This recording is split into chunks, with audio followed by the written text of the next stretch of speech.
好，而家帶大家入去意粉屋試下，睇下今晚有啲咩晚餐啦。我哋預備去啦，Go！場內嘅環境呢都好寬敞嘅，暫時人流都唔係咁多嘅，所以仲有好多嘅空位啦。先叫咗一碗招牌嘅意大利菜湯，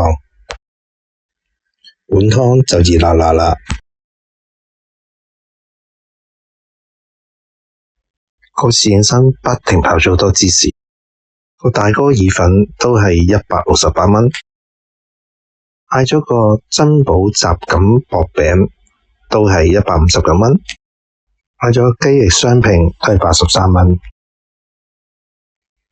哇！個意粉啊出晒煙啊，熱辣辣真係好好食喎。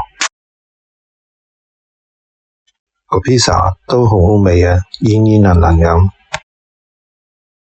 今次總共3個 cons 開始領蛋啦。今次總共領咗3個波，2個綠色，1個紅色。好啦，開始揭盅啦。第一張開出嚟嘅係89蚊嘅贈券，而家第二張啦，好緊張，唔知係啲乜嘢呢？係幾錢呢？睇下先，係32蚊喎。好，繼續開埋最後一張紅色個波先。呢個波又係幾錢嘅贈券呢？好，開嚟睇下，原來係69蚊啊。不過呢3張優惠券呢都係5月尾到期嘅。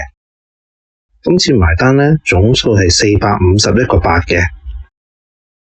如果大家鍾意今次我嘅介紹嘅話呢，可以俾個 like 我同訂閱我嘅頻道啊。嚟緊我會為大家介紹更加多不同嘅美食㗎。我哋下次再見啦。